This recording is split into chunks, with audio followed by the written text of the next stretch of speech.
So welcome everybody. I'm Rachel Smith, the business grower, and welcome to this my interview series called Conversations That Inspire.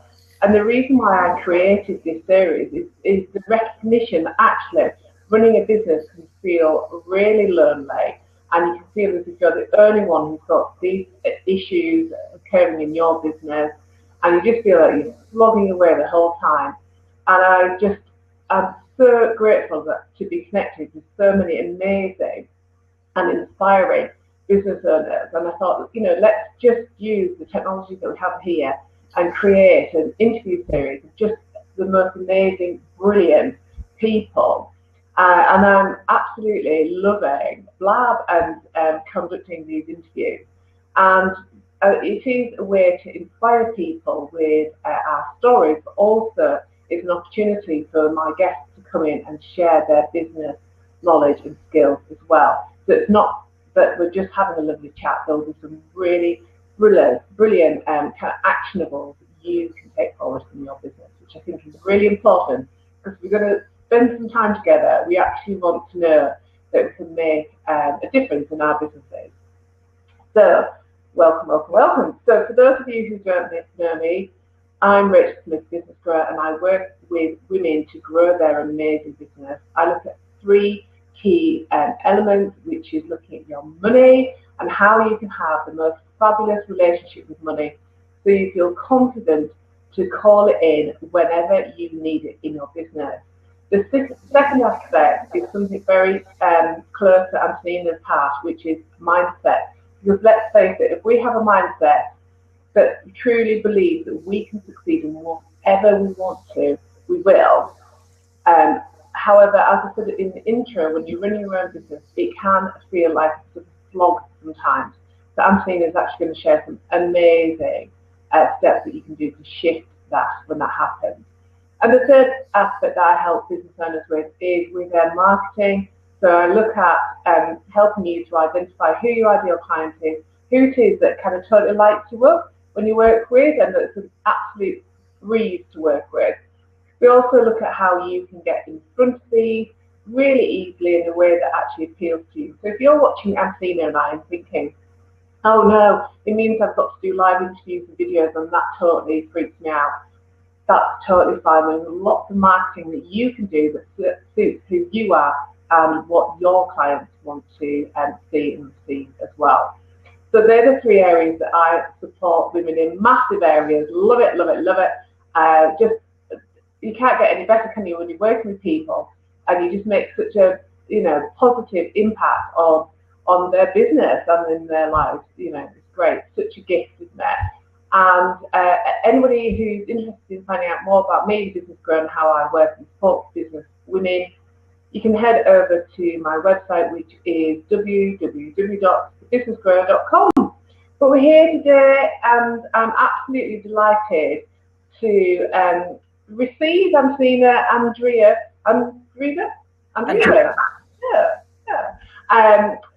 So Antonina and I connected last year when we took the almighty challenge to be part of a really exciting project, which was our telesummit.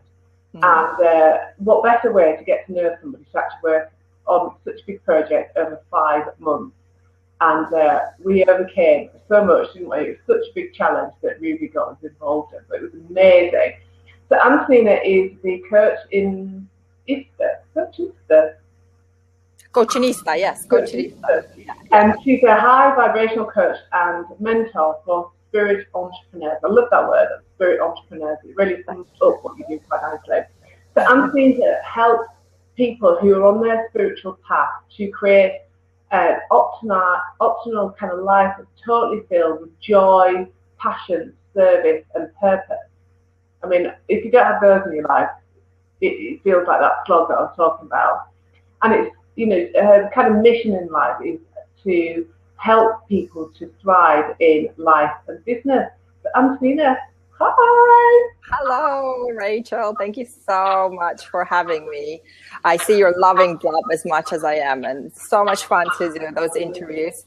And It's been what, nearly a year or close to a year. Soon it will be a year since we met and we set out to do the project. No, it must be a year because we started a lot earlier, didn't we? And so this is a nice, relaxed way to reconnect in that fashion, if you will. I'm liking this.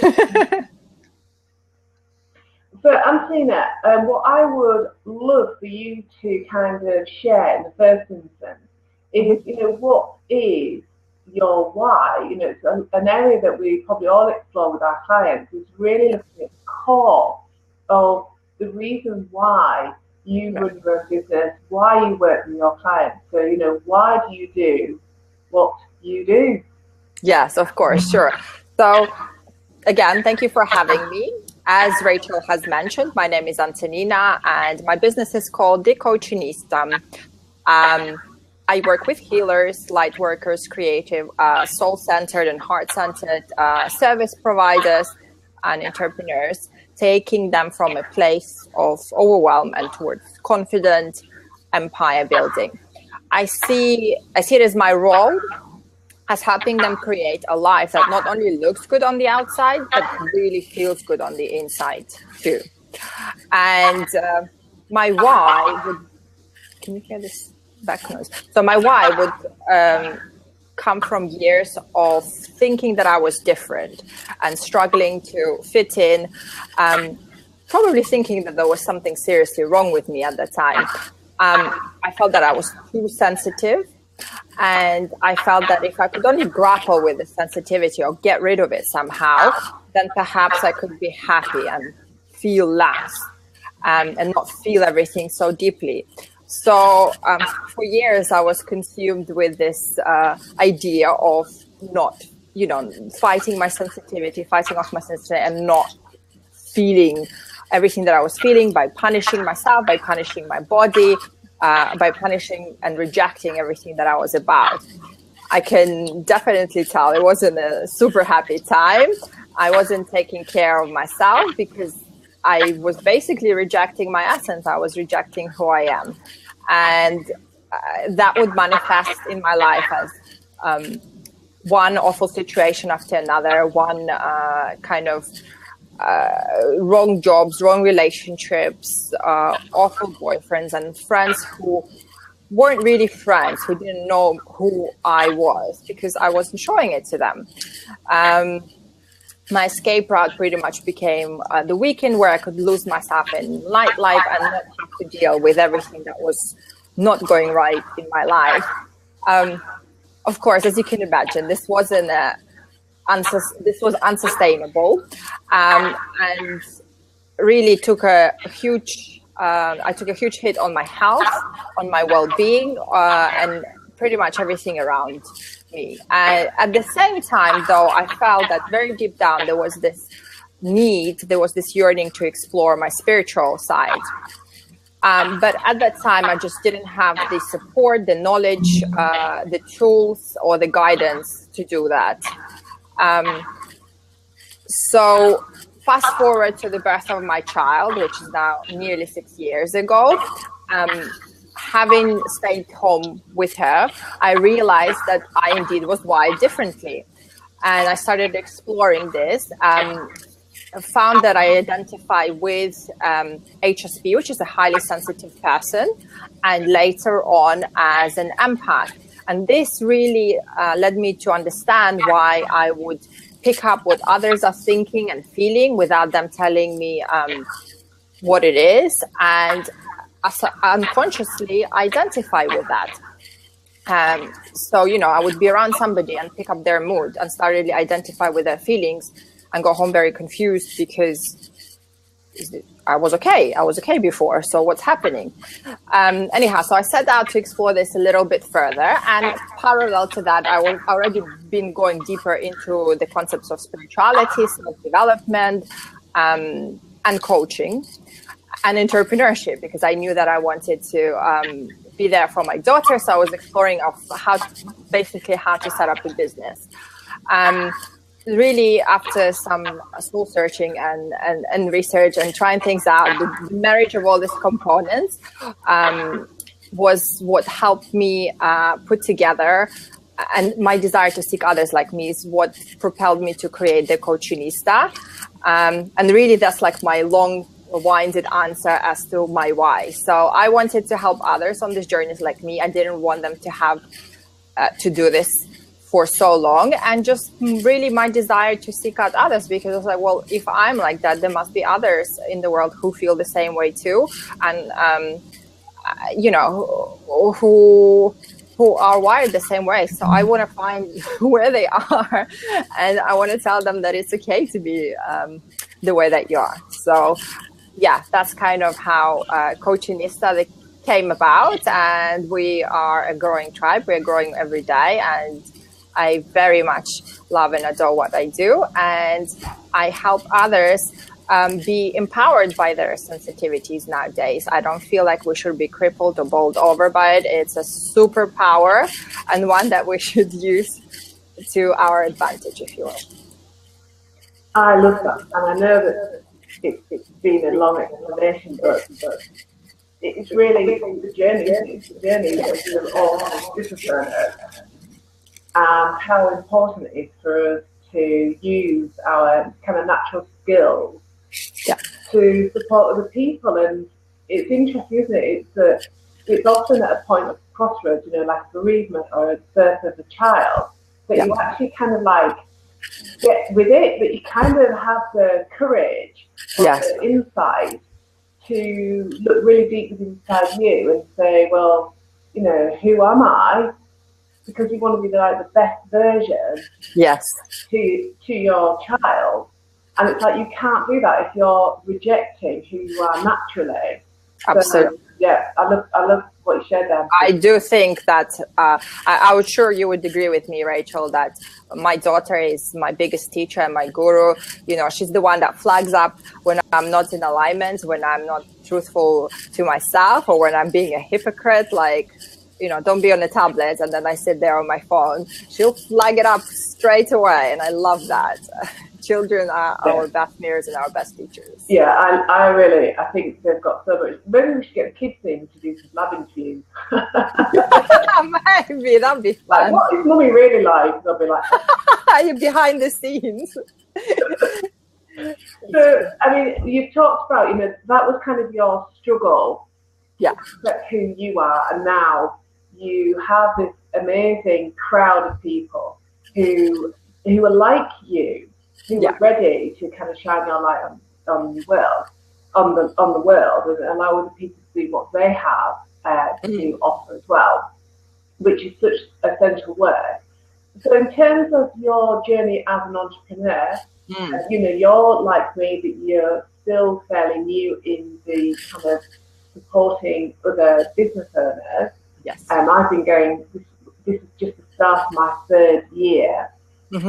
Really, in terms of running a business and being that entrepreneur that you desire to be, what has been like your biggest challenge, and how have you overcome that as a business owner? That's such a great question. I think the biggest lesson that I learned in this journey is that that in itself is the biggest self-development leap there is. Just like we said, as with having children, you're just thrown in there. So, you know, no course, no healing modality will compare with you doing this. And it is both rewarding and it stretches you, challenges you, pushes you in direction of growth constantly. Because if you're not evolving, then what are you here for? Why are you doing this? It really is one thing after the other. If I had to define my biggest challenge, I would say is thinking for myself. And what I mean by it is there are so many shiny objects online. There are so many opportunities. There is so much information.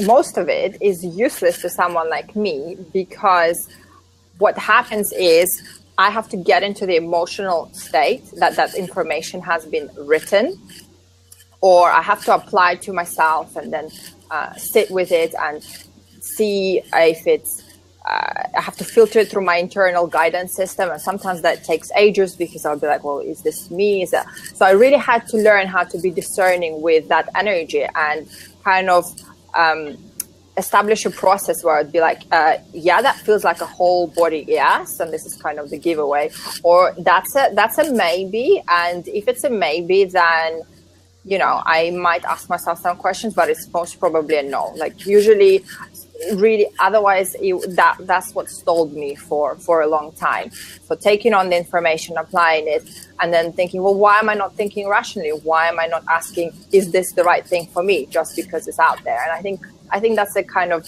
a common trait with people who are starting out online. There is a desire to learn, there's a desire to teach, but I think those two are very different. And ultimately, I think we all come to the point where we're like, enough. I need to figure this out for myself. Enough with the manuals, enough with anything. I need to figure out that myself. And yes, sometimes information is most helpful. I mean, that's it. I still believe it is important to work with a coach, because our genius will most likely to be our biggest blind spot. So it is important to bring it out, but it's also important to be discerning as to if and when applying that. And of course, then we go into the thing of choosing the right person and so forth. So don't do it just because it's out there. Do it because it's right for you. So again, it's very much listening to your internal guidance, yeah, and understanding that this is the right resource for you, or the right path for you. Yeah, or the right platform for you, right? Sometimes it's the right answer, but how it's going to manifest. So I'll give you an example. I think one I got stuck on for ages was blogging. I mean, we know that blogging is an important aspect of your business. It helps you demonstrate your expertise. It helps you establish as a voice in the industry and so forth. But at the point where I was at, I was just not. It just didn't agree with me, and I kept trying and pushing it and persevering with it, and just it wasn't happening. And then I asked myself, is this really the right platform for me? And it turned out that doing live interviews or doing live events or presentations, things like this, collaborating with people, felt a much easier flowing direction. And so once I went in that, I started producing content. It was then much easier for me to go back into blogging, because I've already voiced my opinion. I developed a voice in a platform that felt right for me. So now I've actually gone back to blogging and developing my writer's voice, if you will. So it's finding that kind of confidence and getting good at one thing that feels really easy for you to. So it's a bit like when we choose who we're going to work with as our clients, isn't it? Yes. But it's exactly the same thing. Choose something that's really easy for you, that's still going to get you fabulous results. Yes. So just because everybody else is doing Periscope or Blab, and it doesn't necessarily have to be right for you, but it can give you the clarity and the voice and the understanding what your message is, so then you can actually go in and use other platforms that perhaps you haven't quite found your voice in. Yeah, because it makes sense to obviously utilize more than one platform. Although saying that, I have met people who are doing fabulously on just things like Periscope. But really, it is what you said. It's finding the right strategy, the right platform, the right support for you, and going from there. Then once you've managed or you've learned that and you've utilized that to the max, then by all means, add something else. Brilliant. I love it. It's not like overload, then, is it, either? Because I think sometimes we can see all of these shiny objects and we think we need to do all of it all at the same time and be brilliant. Yes. But actually you're saying, give yourself permission to get really comfortable with one thing and be brilliant at that. And then you can Yeah, absolutely. And I know that's common advice, but of course I had to take the roundabout way and learn it for myself. So yes, we say that. And but why do they say that? Well, they say that for a reason, just like with media channels, right? There is so many social networks out there, and we have the desire and perhaps the wish to be present in all of them. But if you're working for yourself, you're one man show, one woman show in this case, it's just unsustainable. So master one and go from there. Definitely, yeah, I love that. It may be a common message, but we all need to have it reminded, don't we? Because we just get into that kind of shiny syndrome kind of path, and we get a bit stuck in that. Right. So in this process, we promise to provide some kind of advice, actionable, about how you can bring high vibration and mindset into your business. So let's delve into that topic then, Antonina. So in terms of actually getting yourself into a high vibration, how can you do that on a kind of daily basis? Well, as you've just explained, Rachel, high vibration is basically the more positive feelings that we explain. So really, this is your gratitude, your joy, your love, your expansion, your feelings of life. So they would be on a higher scale, vibratory scale of emotions. And so really that the whole concept of what I teach is being responsible for your mood, for your desire, for your emotions. So emotions are not something that happen to you. This is something that you can actively generate and create by selecting to be in that state. And of course, doing certain things that help you get into that state. So first and foremost, just know that you have a choice and that you can actively create and generate the emotion that you want to experience. Once you realize that, that's the whole heap of freedom, because suddenly you go from being somebody to whom life just happens to an active co-creator, right? So I choose today to feel focused. That's setting an intention. And the way I like to think about it is, so if I know that I'm an active co-creator of life and that I can generate my emotions, then I'm going to ensure that I am able to get into that state on everyday basis, right? So to climb the high vibratory ladder, if you will. And I do that by creating a ritual, a sacred practice around it, or you can call it success practice. I know if the spiritual terms are far too out, it can be sacred practice, spiritual practice, or success practice, if you will. And this is where high vibrations and mindset come together.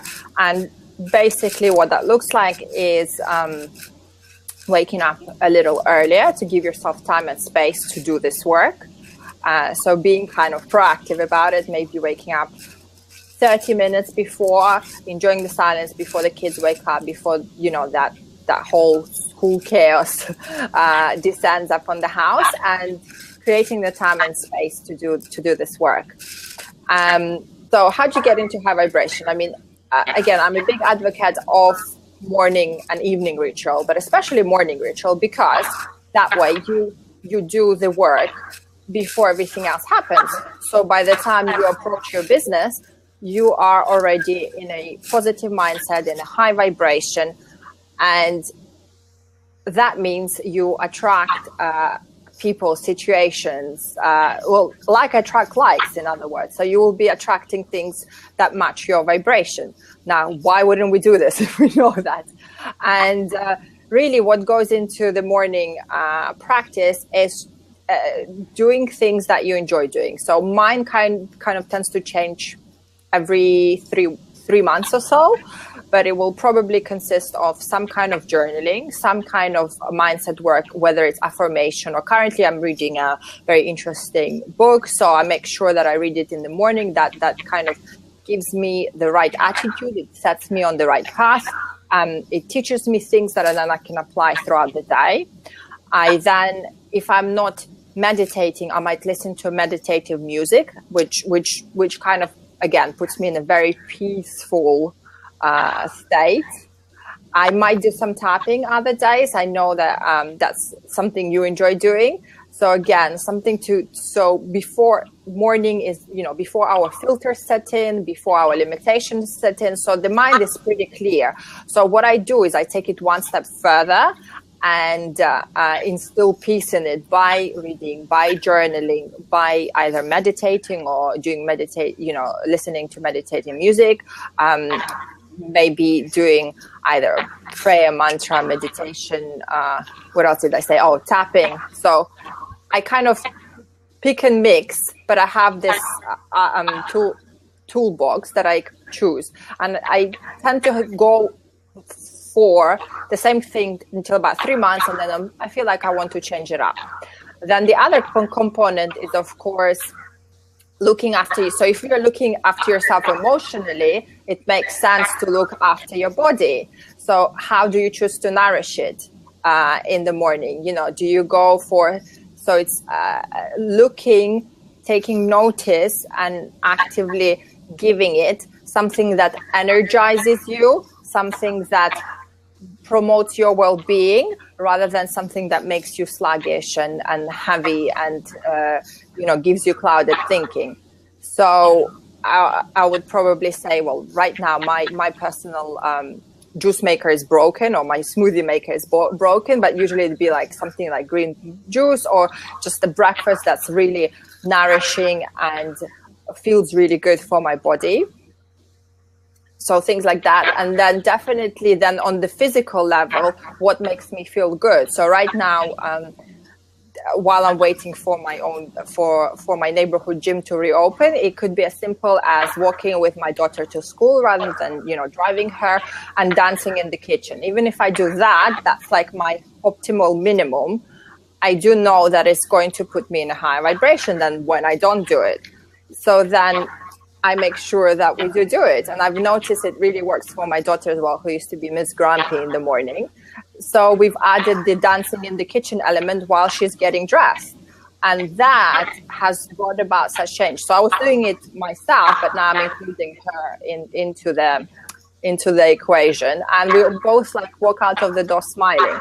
So by doing those three things, by attending to my spiritual health, my emotional health, and my physical health, I already ensure that I'm starting my day in a good in a good mood, in a positive mindset, in a high vibration. And then one other thing that I like to do before I said that, just before I kind of start on this whole thing, is set an intention of how I want to feel throughout the day.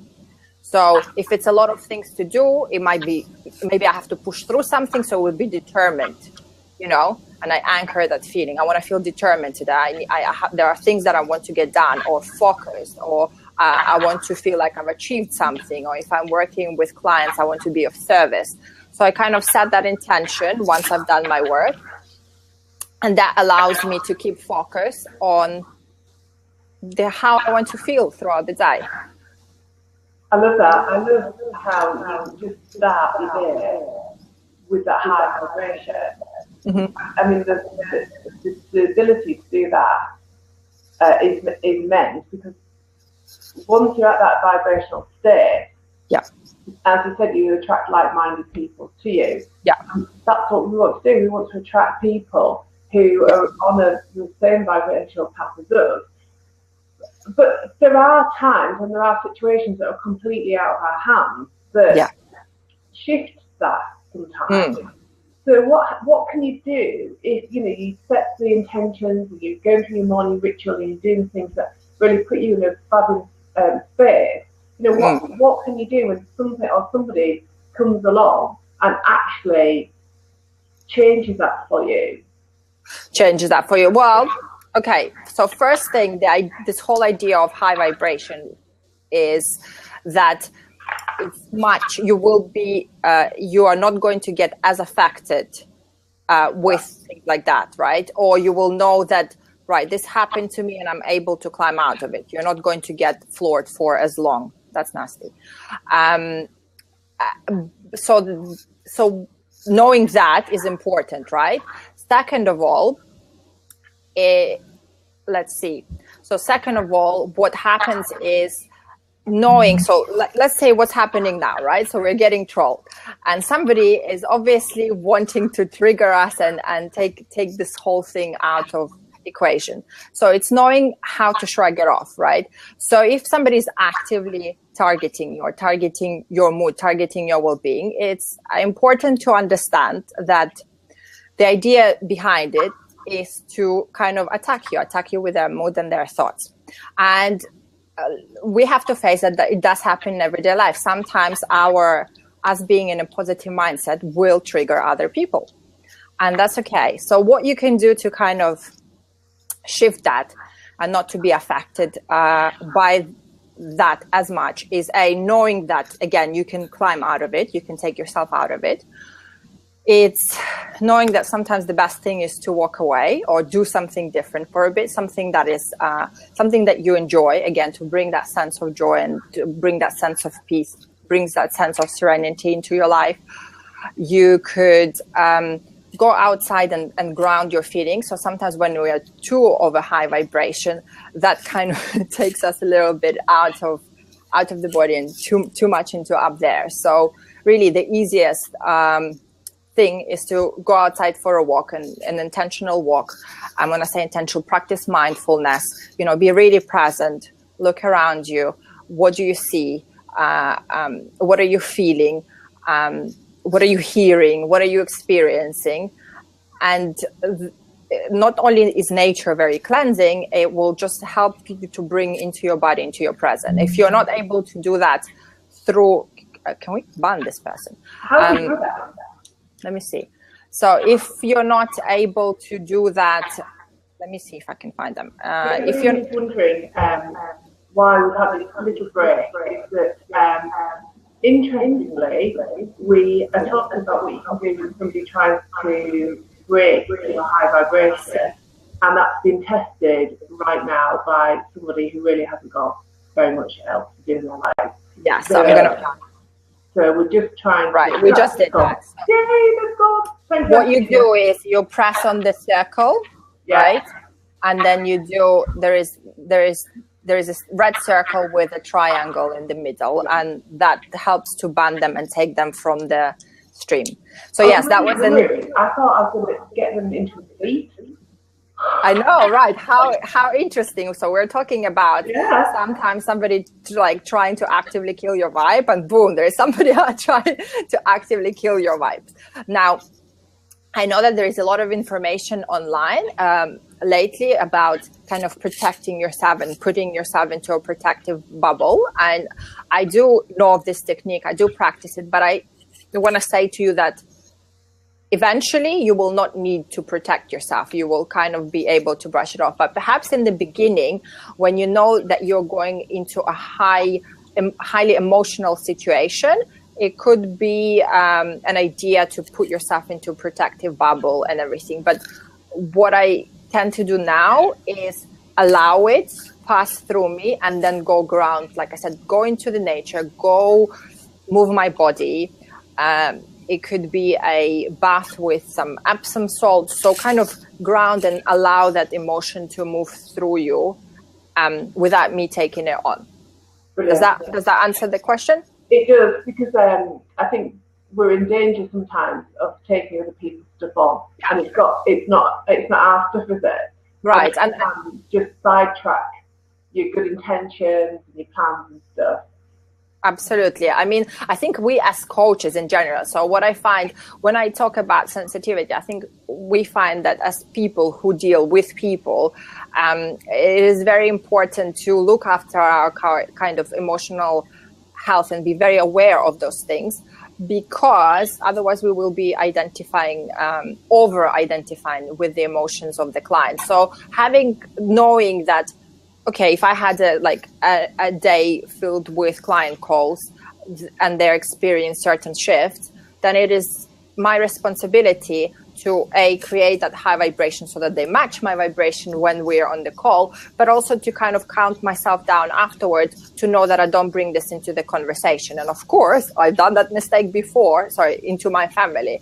And I would finish the day and not have this kind of counting down ritual or just some time to process and ground or close that space.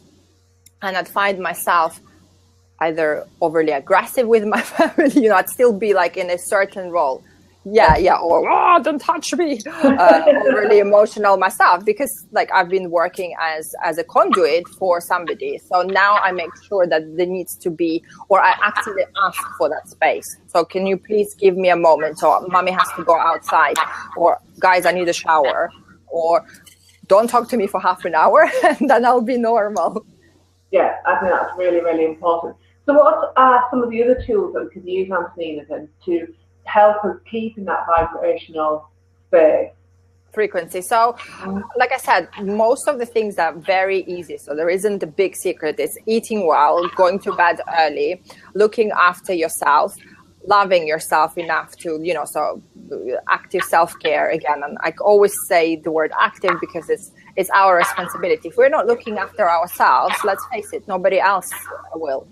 And so making it your responsibility as much as part of the job, part of what we're doing, part of the business, knowing when you're tired and doing something about it instead of pushing through, because like, let's face it, we can be our harshest, most pushiest bosses if we're not careful, right? Taking rest. Sometimes the best thing to do is to kind of get away from your laptop. I don't know about you, Rich. I'm definitely doing a lot more of this year, going offline networking, connecting with people, because that's still the best way. Yeah, real people behind the screen. I like doing these interviews where you're actually speaking to this person, really uplifting. It's like, yay, we've like created brilliant content. We've had lots of brilliant people on live. Yeah. So that's, I think it is that contact with real people that makes a big difference when you sat behind your desk. Yes, because towards the end of last year, I found myself like at first we're all, oh my God, I'm working from home. This is brilliant. Yeah. I can just like roll off, go do the school run and just work. And then you realize, well, boundaries are important. And towards the end of last year, I realized, well, this is starting to feel very lonely because I get my spark. I'm an introverted extrovert. I get my spark of other people. And sometimes you don't actually get that spark from their computer. So it's maybe changing space, place where you work. So sometimes working out of the cafe, sometimes I'm going to be exploring a co-working space as well. Just to have that, because I went to one and I felt like, oh my God, the creativity is brewing here, the ideas, you could just feel that the ideas and the synapses are firing up. And also it was a brilliant place to network and kind of, again, go beyond that online world, because online is great, but it's not everything. Let's face it, it is not everything. It is. I love that. A couple of my colleagues actually created a co-working space. Wow. It's really identifying that as people in business, we need a community to be part of as well. So it works really, really well for lots of my clients. So let's kind of round this up. If you could share your number one tip for raising our vibration in business, what would that be? Right. I think my number one tip would be appreciation and gratitude, instant mood lifter. Really, if we think about it, we live in such a privileged world. We have spaces, we have houses that we live in, we have fridges that's stocked with food. We have the ability to go to the supermarket or even go one step further and have that food delivered. We have the choice of eating at home and going to the restaurant. We have the ability to travel. So really, we're very, very blessed. And sometimes in this kind of race for success, it's easy to forget that. So appreciation of what we have already. So again, like attract likes is an instant vibrational lifter. Gratitude is an instant vibrational lifter. And if you find it's somewhat challenging for whatever reason that day to go into the gratitude, you can start with appreciating. Appreciation is like a softer way to go into it. So I appreciate having all those things. I might be, not grateful for it right this moment, but appreciation is just an easier emotion to choose. And when I say gratitude, just select and be really specific what you're grateful for, because again, that don't be lazy with it. Don't be like, hey, so I'm grateful I have a roof over my head. I'm very grateful that it's sunny outside. We are in March. I'm feeling the days are getting longer. It's nearly springtime. Winter is over, and yes, I have the ability to sit here and talk to Rachel on my laptop in my apartment, and I'm safe and sound, dry and so forth. There's kind of a difference with that and just being, hey, so I'm grateful for the roof over my head. So adding that to your ritual, if anything else, add that to your ritual. So if you're walking or driving your child to school, instead of going into the, oh my God, there are so many things I have to do. I've got this to-do list, and then I have to do the food shopping later, and there's a bill I have to pay, and there's a phone call I have to make, and then what's her name is, what time is she on? Take the time to appreciate what it is that you have in life. I'm so grateful that I'm able to drive my children to school in my car, or I'm so grateful that I have a tank full of petrol. Like, use that time. I'm all about hacking. Like, use that time proactively. And remember, like attracts like. And I find that if I'm in especially a low mood, again, that happens. It's natural. We all it's not a straight, if it's flatlining, that means you're not here. So it's completely normal to have up and down periods. Then, you know what? Sit down and write 100 or whatever, let's say, equated to however old you are. Things that you're grateful for, that you have in your life, and that you appreciate and you're grateful for, and watch your mood change, and watch how enriched you're going to feel inside. And that kind of locks us into this whole of, I think, being wealthy, being rich, being prosperous is an inner state of being. And that's a good way to start. And it's a good way to start the day as well. So if I'm already feeling prosperous, I'm going to deliver a completely different experience for my clients. If I'm thinking, oh my God, I have bills to pay, blah, blah, blah, blah, blah. It's coming from a place of lack, isn't it? So really it does come back into mindset and how you feel. So then create make sure that you create that feeling within yourself, because it's absolutely possible. I love that, Antonina, and I share that with my clients when we're looking at money, and if they're coming from a worrying point of, where's my next paying client coming from, how am I going to pay this bill, that bill, whatever. It's kind of like, well, that's what you're going to carry on attracting, is more of that worry. What you need, what's a really good strategy is to actually look at what you already have, and come from that place of gratitude. So thank you. Sorry, we're gonna. I love that, and thank you. I remember when we kind of had our conversation. That was also one of the things that I enjoyed, and also kind of flipping that. So where do you come from? I find that if I come from a position of service, that's so much bigger than me. Then there is no. There's only the desire to serve. So I found that as being one of my biggest values. So when I switched it into that, then I don't care. Am I serving them for free? Am I getting paid for it? How am I delivering my content, and to who? I'm just coming from that heart-centered place. Yeah, I come from a place of love. Yes, I love that about you. That was such a great tip. So Rachel taught our mastermind that whenever she writes content or whenever she interacts with somebody, she always arrives at it from a place of love. And I thought that's wonderful. Thank you. And I think from a money mindset side of things, when you can take away the kind of like necessity to make money from a particular action, actually what your approach will do is draw people to you who need to hear your message. Right. You've not got that intention of, this has got to make me X number of £1,000. Right, or I have to close this. I have to close this call. No, it's a classy way of, I'm here to serve you. And yes, if this is absolutely not the right fit for you, then it's probably not the right fit for me. But thank you for this conversation, and you both move on. You drop it instead of getting caught in the emotion of, why didn't this happen? Why did she even come on the phone with me? No. Let it go. Yeah, let it go. Thank you so much, Anthony. You shared so much there. Loads of really brilliant tips that we can all use every day. I love the whole morning ritual. I would love to just say thank you, and thank you so much for dealing with our situation. I've learned something. I think everybody else here listening back to Sam has learned how to control the flow of people into live. Yeah, unfortunately, this platform is open to anything and anybody, and some people, they need to get a life, but it's okay. It was an interesting experience. You're right. So we were slightly sidetracked for a second, but it worked. And it's like, it's done, it's dealt with. Yeah. So, yes. How can people find out more about you and what you do, Antonina? Absolutely. So what I'm going to do is insert some links over. You can find me, of course, on my website. I'm going to go ahead and give it to you. It's kind of being restructured now, but if you check back in within a week, it should be there. So let me just copy that.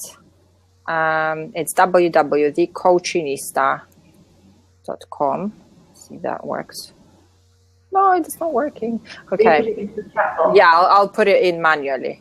I was trying to copy it from a coachinista.com. This is my my online HQ site. And then, of course, meanwhile, you can go to my Facebook page. There we are. And finally, if you're interested in joining other high-vibing entrepreneurs who are on a spiritual path, then come on over to the High Vibe Sister Mind. I'm there when I'm not hanging out in Rachel's group. Brilliant. Thank you, Antonina. Is there anything that you want to share with us in terms of opportunities that are coming up in your world? Yes, absolutely. So the opportunities that are coming up in my world, right now, I am enrolling people for a retreat that's going to take place in May, 2nd to the 6th of May, to be precise. So I've teamed up with another person, and my co-host, my partner, is a shaman, a modern day shaman, and a spiritual teacher. And so we are creating this retreat. It's called Spiritpreneur Retreat, which will take in Ibiza in May. And it's going to be over 4 days. And we are going to be merging spiritual and self-development principles. Again, serving spiritual community and really getting them working on the inside and allowing the answers to come from the inside, and then supporting them into applying them into their lives and business. That would probably be the best way of explaining that, because I believe if we take what we spoke about in the beginning, the answers have to absolutely come from you. And how you can find out more about it is head over to the Spiritpreneur Facebook page, which we set up especially for the retreat, and it's got all the details, the dates, and so forth. And if you're really excited and interested to talk about it, because we're taking the enrollments now, enrollment will be finished within a week or so, then by all means reach out to me through my Facebook page. Let's talk. I would be delighted to tell you more about it and see if that is the right fit for you and for the group. So we're keeping the group intimate. It's going to be 7 people currently. Some of the places are gone. And yes, let's if that's something that excites you, if the idea of going to Ibiza and meditating and looking for answers and kind of actively working through that excites you, then please reach out and talk to me. Sounds wonderful. Yeah. Anthony, thank you so much. Thank you everybody who's come and joined us and who's listening back to the recording. It's been an absolute pleasure today to have you here. Thank you so much.